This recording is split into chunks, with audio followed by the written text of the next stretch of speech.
de ce Mag Info, nous en saurons plus sur l'accès aux origines avec l'éclairage de notre expert, le docteur Claire Devienne, médecin référent en AMP à l'Agence de la biomédecine. Nous écouterons le témoignage émouvant d'Aurélie qui nous racontera son parcours compliqué vers la parentalité. Enfin, nous répondrons à vos interrogations sur l'accès aux origines.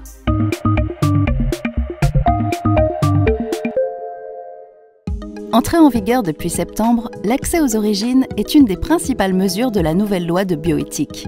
Mais qu'est-ce que ça signifie vraiment? Les explications du docteur Claire Devienne, médecin référent en AMP à l'Agence de la biomédecine.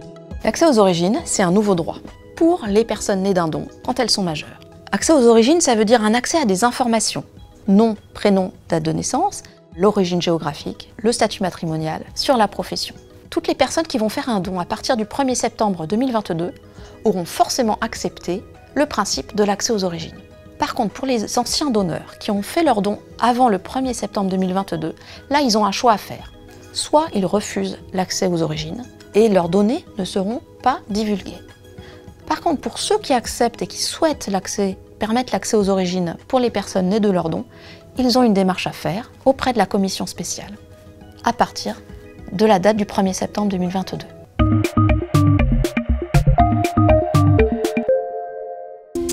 Après un cancer, Aurélie sait qu'elle devra avoir recours à la PMA avec ses propres embryons pour être maman. Elle accouche de jumeaux qui malheureusement décèdent car nés trop tôt. Mais Aurélie et son mari ne renoncent pas et la jeune femme est aujourd'hui en attente d'un don d'ovocytes. Retour sur leur combat. Avec la découverte de cette grossesse et puis des enfants qu'on a failli avoir en 2021, c'est vrai que notre projet de devenir parent est encore plus présent. On a touché du doigt ce que c'était de devenir une famille, donc on est plus motivé que jamais à poursuivre ce projet-là. Mais on ne peut pas le réussir seul cette fois-ci. On a besoin de vous, de l'aide des donneurs, puisqu'aujourd'hui on est en attente d'un don d'ovocytes.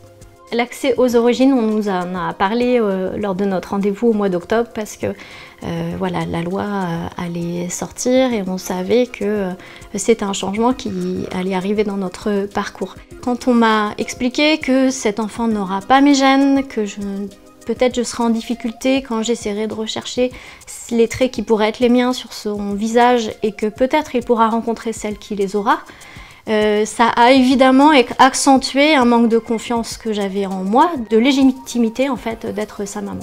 Et puis finalement je me suis rappelé ce qui faisait qu'on était une famille et en fait nous on était déjà une famille depuis le début de notre parcours en AMP. Et puis je me suis aussi rappelé le moment où je me suis sentie mère lors de ma première grossesse. C'était pas les traits qu'il pouvait porter qui faisaient que je me sentais mère. Et puis j'en ai aussi discuté avec des amies qui sont donneuses d'ovocytes et puis qui m'ont rabâché sans cesse que en fait elles avaient fait ça en pensant à moi, c'est-à-dire en pensant à la future mère qui allait fonder cette famille. Donc ça m'a rassurée et maintenant je suis confiante sur le fait qu'il n'y aura pas de souci avec cette levée de l'anonymat.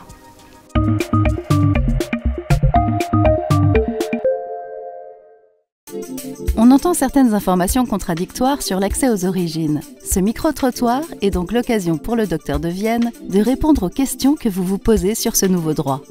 J'ai entendu parler du droit d'accès aux origines. Est-ce que ça veut dire que le don de gamètes n'est plus anonyme? Florian, le don de gamètes, il est toujours anonyme. C'est-à-dire que la personne qui donne et la personne qui reçoit ne se connaissent pas. Ce qui est nouveau, c'est le droit d'accès aux origines qui permet aux personnes nées d'un don d'avoir des informations sur le donneur ou sur la donneuse. Et quelles sont les informations auxquelles les personnes nées d'un don ont accès?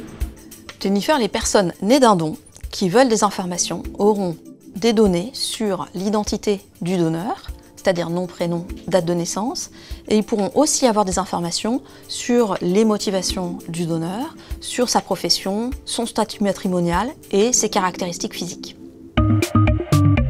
Faire un don d'ovocytes ou de spermatozoïdes, c'est donner à des personnes l'espoir d'être un jour parent. Aujourd'hui plus que jamais, elles comptent sur vous. Et c'est un geste solidaire et gratuit. Rendez-vous sur dondovocytes.fr et dondespermatozoïdes.fr.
Merci.